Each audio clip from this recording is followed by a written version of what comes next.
Chapter 8, Reunion. Chloe had worked hard at making her stay at Prospect Heights both safe and stable. She arranged to turn the sat phone on for just a few hours each week. She increased her water supply by retrieving water from the toilets upstairs. When that was depleted, she made her first and only venture outside to get water and food from 2 neighboring houses which had been deserted shortly after the attack. She moved out of the basement in the second week and back into the rooms on the ground floor, but she continued to use the basement as her latrine. Because there were no deaths in her immediate vicinity, she was safe from disease as long as she did not travel too far afield. Overall, she spent her last week at Prospect Heights in relative comfort. Just 3 weeks after the attack, a rescue bus pulled up in front of the house and offered Chloe a lift to a ferry that would take her and hundreds of other survivors up Lake Michigan to Port Elgin on the east side of Lake Huron. From there, they were taken by bus to holding camps near Toronto. Chloe was only in the camp for 2 days before she was taken to the airport. She had not heard from her father for 5 days, but she was not surprised when she was issued with a ticket on a PanCon flight to London. She was also not surprised when she found her father waiting for her after she had passed through airport security, but she certainly was excited. They embraced and rejoiced, backing off so that they could look at each other before embracing again. The stress of the past weeks erupted in profuse tears for Chloe, but she sensed that her father was still holding something back. "Any word on Mom and Raymie?" she asked. "They're fine," Rayford said. "They're still in Regina, but it shouldn't be long. I've signed papers for them to come to England when they're released." But Rayford's thoughts were on something else. "Chloe, can you sit in the cockpit with me today?" he asked. "Are you kidding? No one could keep me from it," she giggled. Rayford added, "I've made some important decisions about serving God. We need to talk about it." Chloe had been doing a lot of praying herself, so she could appreciate what she thought was her father's decision to attend church. "I understand," she said with a smile as they walked to the plane. She reached out and squeezed his hand, grateful to have him near her once again. "There's probably more to it than you realize," he said. "We'll talk about it after takeoff." Delta Foxtrot 19, clear runway 32, over.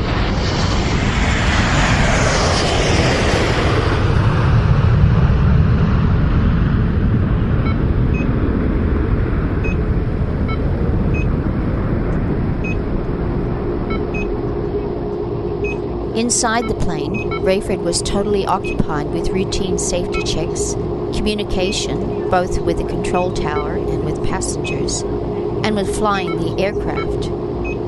But when they were at cruising altitude and the seatbelt sign had been turned off, Rayford handed control over to his co-pilot and moved to the navigator's seat, where he and Chloe could talk more privately. "There's so much I need to say," he began.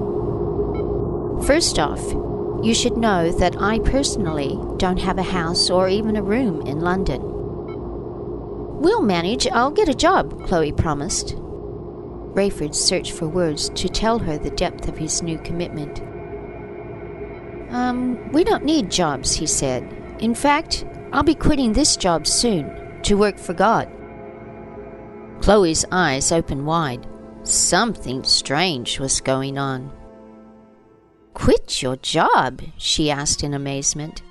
"How would we survive? You're not even trained to be a preacher." She said the word preacher with a bit of a sneer. "But I already am a preacher," Rayford replied. "Where? What church?" "No church. I just talk to people about God on the street." What? You mean you're a street preacher? Things were looking stranger still. No, I just offer literature to people, and sometimes they stop to talk. How embarrassing, thought Chloe. Her father, a distinguished airline pilot, spruiking on street corners. She continued to picture him shouting to an indifferent crowd with a Bible in his hand, but she tried to hide her feelings. You don't need to quit your job, she said. With what you earn, you could pay someone else to do it, and we could still put our family back together again. Chloe, honey, began Rayford. Can you give me a few minutes to explain? It's very important to me for you to know exactly what is happening. Chloe was genuinely keen to get the bigger picture. Sure, she said sympathetically. Go ahead.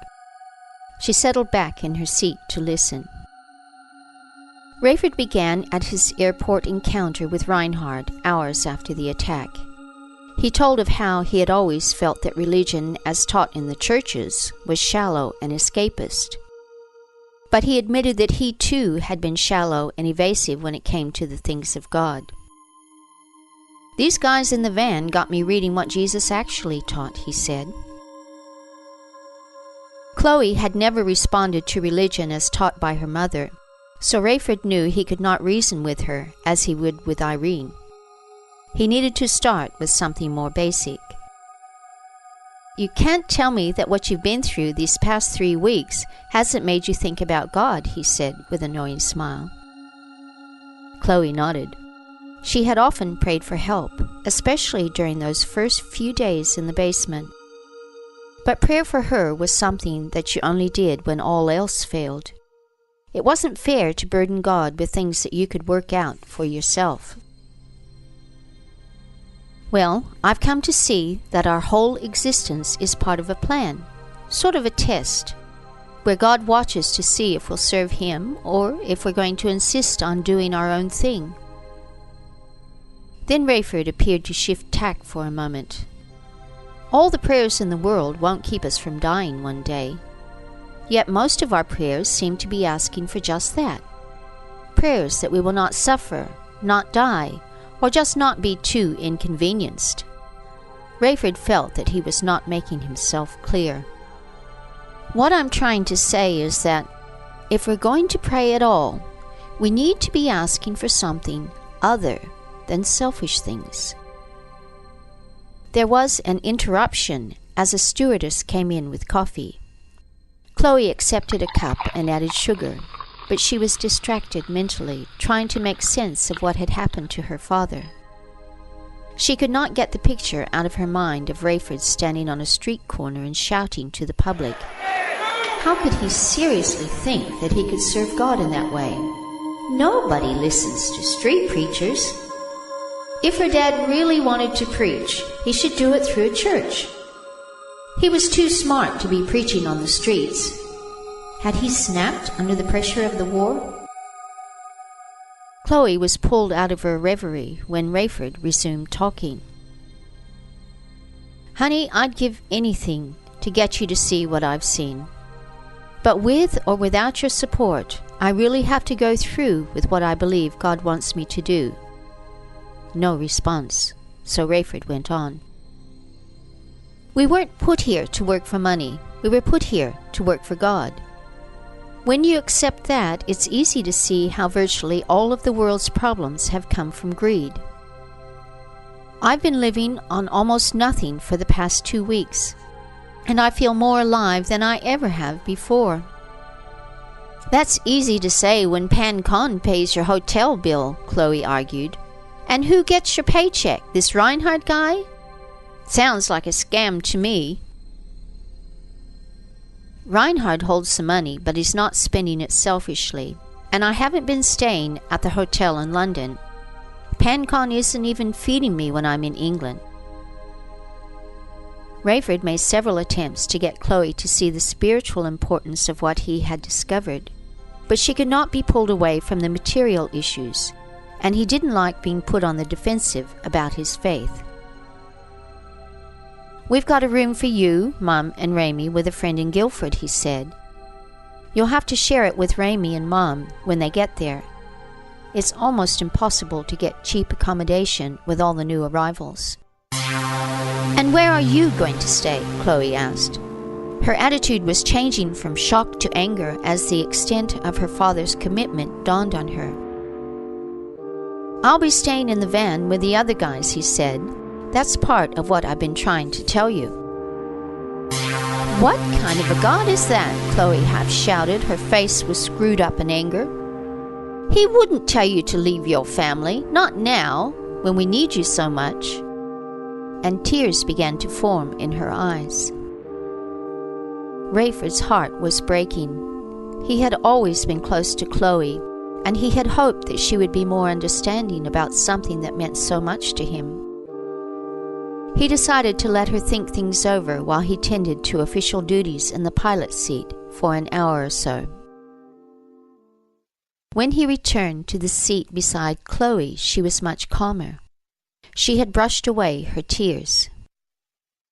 "Okay," she began when he was seated. "Let's say that God really does want you to do this. What do you think he would want me and Mom and Raymie to do?" That was the Chloe that Raymond had remembered. Her head was ruling her heart now. She must have seen where her negative reactions were leading and decided to take a more constructive approach. Chloe's respect and admiration for her father were helping her to treat his extreme lifestyle change as a genuine decision on his part, even if she could not agree with it herself. "Honey, I'd love to think that God wants you to join me, but you really have to find that out for yourself." Chloe worked her way slowly through a list of questions she had about how Rayford had reached his bizarre conclusions. But this time she tried to listen, and she tried to feel what her father was feeling. Everything was making more sense when she did it that way. Rayford explained how the loss of so many lives, including many personal friends and relatives in America, and the possibility that he could lose his wife and children as well, had made him seriously question all of his values. "All the money in the world won't guarantee that I can hang on to you, Mom and Raymie," he said. "And it would be even more useless when I stand before God. I know that what I'm doing sounds crazy to most people, but what's really crazy is ignoring eternal things, like most of us do most of the time." "God doesn't need money," he continued. "He made the world without it, and he can keep things going without it too. See, Jesus talked of something called God's world, or God's kingdom, where people work for love instead of working for money. It's like a return to the Garden of Eden, God's original plan for the human race." Rayford looked deep into his daughter's eyes. His heart was pounding with excitement. She was really listening. "I know you can see at least some of what I'm saying," he said quietly and with deep feeling. "But if you actually started living it, like I've been doing for the past couple of weeks, it would all make 10 times more sense." Chloe was thinking ahead. "Well, suppose we were to come with you. Where would we stay? How much room is there in that van of yours?" Rayford laughed as he answered the question, more from relief at hearing Chloe mention the possibility of coming with him than at her question. He fought to keep his secret hopes from getting him ahead of her. "No way, we'd never fit in the van," he laughed. "It's pretty crowded as it is, but God'll make a way for us somewhere."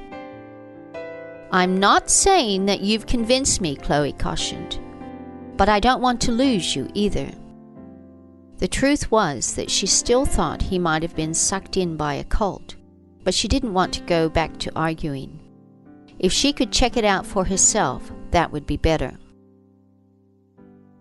"For now, you can move in with Neville and Mary and Guilford," Rayford said.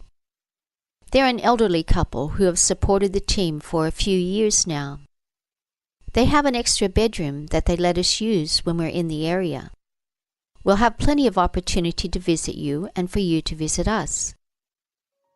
When the plane landed in London, the guys met Rayford as usual. Fran grabbed Chloe's bag and they all stood around talking for some time while Reinhard left to get the van.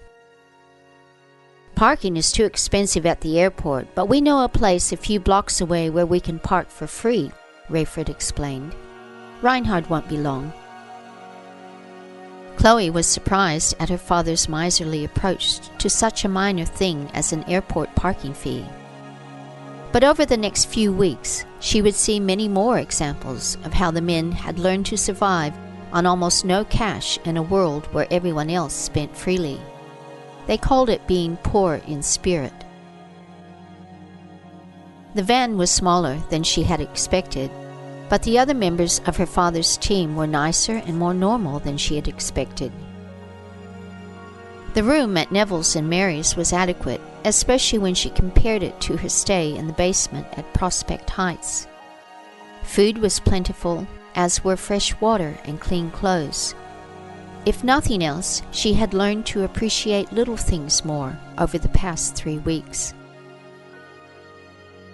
During the next 4 days, before Rayford was to fly out once again, the Jeesons made as much time available for Chloe as she wanted to take.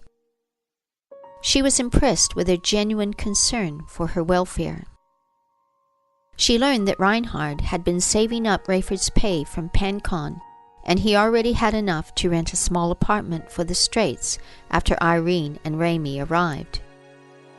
The men wanted to consult Chloe's mother and brother before making a decision on where the family was going to live. It was 3 more weeks before mother and son were released from their holding camp. In that time, Chloe had become quite comfortable with her father's new companions. "Funny, isn't it?" she said to Rayford one evening as she relaxed with him at the services near Guildford after he had completed his stint of distributing tracts for the day. "We live our whole life in fear of poverty. But poverty's not so bad, is it?" "Not if you call this poverty," said her father from across the table. He grabbed another handful of peanuts from a bowl on the table. "All the money in the world doesn't do much more than feed, clothe, and houses, and we have that already." Irene and Raymie had been taken by bus to Toronto, but they missed PanCon's morning flight to London by 1 hour, so they were put on a British Airways flight later that night. When they arrived early the following morning, the other men stayed out of sight while Rayford and Chloe waited to meet Irene and Raymie. Mother and son had both lost weight, and their hair was just starting to grow back. Irene kept her head covered with a scarf, but Raymie seemed proud of his new skinhead look. They were exhausted from the flight, so Rayford did not try to discuss his plans on the way to Neville's.